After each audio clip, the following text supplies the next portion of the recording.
in that 10 position. I think he should be in the more withdrawn midfield role, but there's that. So I'm keen to see what the club do for 2.5 months to fix creativity, because again, you can evidently see it with every game that goes by. We're not shooting enough, we're not creating enough. And don't get it twisted, I think the existing players, regardless of what I'm saying about bringing in players and whatnot, are good enough to perform better in an attacking sense than we are doing. But you're only as good as your existing players. And that's one thing I'm looking at Arteta, because again, like I said, you need new players and whatnot. But you were looking at the Arsenal team coming in here without obviously bringing in several men. You probably thought, you know, going forward, there's an okay thing there. It's the main things are defensive. The harder task is defending. You know, you've got to improve the whole team, including the attackers' collective outlook and defending.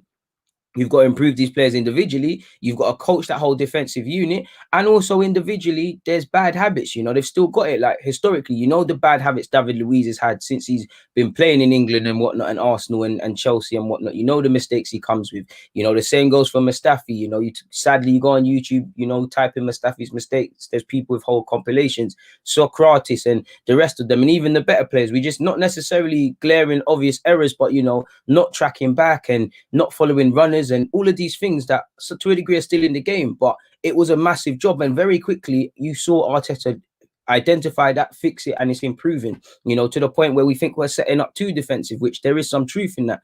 Equally, I have seen us play good attacking football and stuff. I just want to see that more consistently. And if I'm looking at Arteta, you've done the hardest job, you know, even without bringing in players, you could see that it was a case of, all right, cool, Gabriel comes in, Saliba trains himself up a bit, you know, let's see what Pablo Mari's on, we'll have a better unit.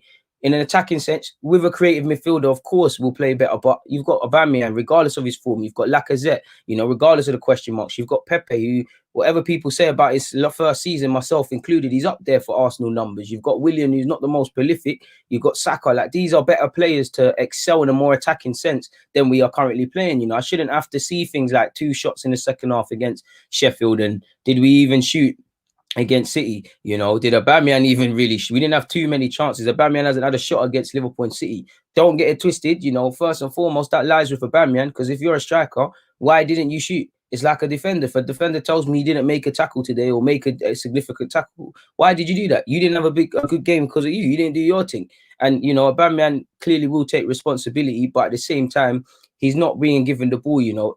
It's progress, because we lost 1-0 instead of 3, I guess. But at the same time, you know, we learning from previous mistakes? Because Aubameyang went to that same ground like a couple of months ago, and you could see he was frustrated. We're not playing him that ball in behind. We didn't do it again. You know, don't get it twisted. You saw Pep Guardiola's tactics. They done us a bit, and it would have been harder, but the players can excel a bit more. But I'm looking at that, and to be fair, the club shot themselves in the foot. You didn't bring Aouar. I didn't see a plan B. If the club had a vibe of, you know, we want the, you know, if it's not a Partey, we don't want no one. Or if we want an hour, we can't get him, we don't want no one. I get that. If you can't get your first choice targets, why get other men? But at the same time, we knew ourselves, creativity was a thing. We knew our was going to be a tough purchase. So where was the plan B, plan C? Even if you brought in a Partey and you made a little 5 million signing from, I don't know, let's just say Austria on the top of my head, someone's a random Austrian international who is of levels to create and stuff. You know, I don't mind that, as long as you identify the area. There's no plan Bs. So what I'm being told in that, you know, you're not going and getting other players on deadline day in that role. You're not going for Aouar. So you're either going to go back for Aouar in January or the summer, or you deem that if you can't get that, there's nobody else out there that can improve what you already have. So which goes back to my first question, what I said earlier about you've got to fix things in-house then. If you feel you can't bring in a man, if you feel there's nobody on, fair enough, we might not know people. We could have tried to bring in next man and it didn't bang, in addition to Aouar or as a contingency plan. But for me as a fan, without knowing this and not guessing that stuff, I'm seeing it as cool. You didn't bring Aouar. You know, it didn't seem we was aggressive to go for other targets or creative midfielders like that. You know, this tells me that you're happy with your options. If you can't bring in Aouar, you're happy to work with what you have. So then again, we need to fix this in-house. Ozil's been exiled, so he's not a thing. Joe Willock, Emil, you know, Nelson in that role, who I think would do well in that. We don't know if they're levels. Saka has been used there sporadically. William was used there in the Sheffield United second half, not used there since or prior to that. You know, I'm probably missing out a couple of names. So I'm looking at how do you fix that? We could talk of Ceballos, you know, even if you go with a flat midfield 3 and you say, you know what, Ceballos, you're not a 10, you know, but I want you to be the creative influence. All right, cool, we can work with that. But for 2.5 months, that's probably the harshest thing I'm going to be harsh on about Arteta. And you lot know me, I'm a fair man. I do believe in not everything being his fault. He's still the man for me until he shows me reason to get rid of him or things to show he's not levels.